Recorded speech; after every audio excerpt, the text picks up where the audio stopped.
وولد بار، نیک اولاد۔ نیک اولاد دنیا کی بہترین متاع ہے۔ اولاد کو دیکھ کر کے آنکھوں کو ٹھنڈک ہوتی ہے۔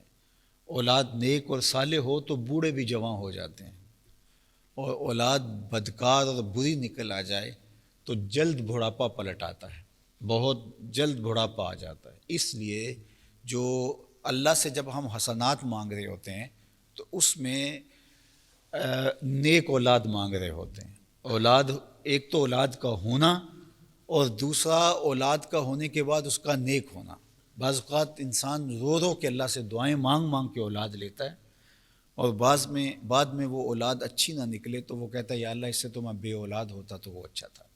وہ اولاد ان کو ذلت کے مقام پہ لے کے جا رہی ہوتی ہے، تھانوں میں گھسیٹ رہی ہوتی ہے، اور اذیت میں مبتلا ہوتا ہے آدمی اس اولاد کی وجہ سے، تو پھر وہ کہتا ہے اس سے تو نہ ہوتی تو اچھا تھا۔ تو اس لیے جب بھی اللہ سے مانگو تو صالح اولاد مانگو۔ جتنے بھی پیغمبروں نے دعائیں مانگی ہیں قرآن مجید پہ مذکور ہے اولاد کے لیے، تو جب بھی انہوں نے اولاد کے لیے دعا مانگی ہے تو صالح اولاد کے لیے دعا مانگی ہے، خالی اولاد نہیں، اولاد صالح، نیک اولاد۔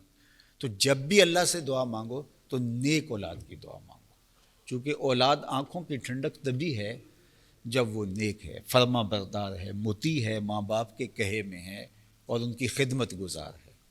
صالح اولاد ماں باپ کی خدمت میں کوئی کسر نہیں چھوڑتی، اور نالائق اولاد کے لیے ماں باپ بوجھ بن جاتے ہیں۔ ایک ماں 5-7 بچوں کو پال لیتی ہے، ایک باپ مزدوریاں کر کر کے 7-8 بچوں کو پال لیتا ہے، اور پھر 7-8 بچے مل کر کے ایک بوڑھے باپ کو یا بوڑھی ماں کو پالنے کا بوجھ اپنے اوپر محسوس کر رہے ہوتے ہیں۔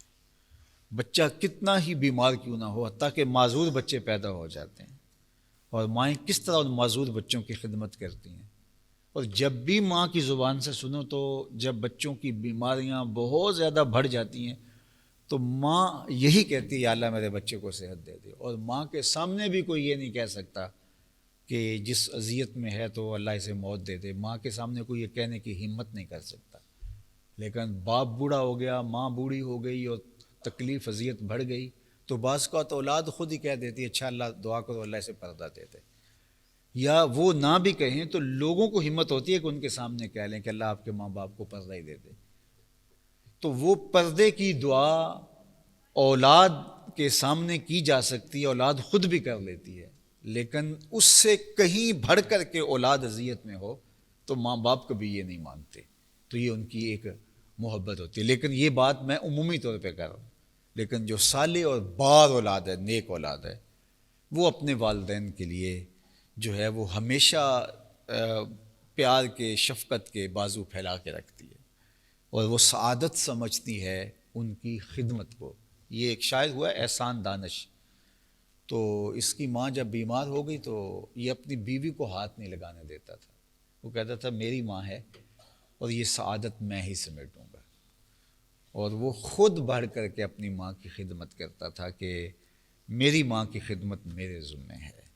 تو خوش نصیب لوگ ہوتے ہیں۔ اب تو بیویوں کے سپرد کر دیا اور وہ پھر جس طرح چاہیں سلوک کریں، پھر نوکروں کے سپرد کر دیا وہ جس طرح چاہیں سلوک کریں، لیکن احسان دانش کہتا تھا کہ میں اپنے ماں باپ کی خدمت خود کروں گا۔ تو اللہ نے اس کو پھر جو ہے وہ بہت کچھ عطا بھی کیا اس کے بدلے میں۔ تو یہ بات ذہن میں رکھیے گا کہ جو حسنات دنیا ہیں اس میں جو تیسری بات علماء تفسیر نے لکھی ہے وَوَلَدٌ بَارٌ، اور نیک اولاد۔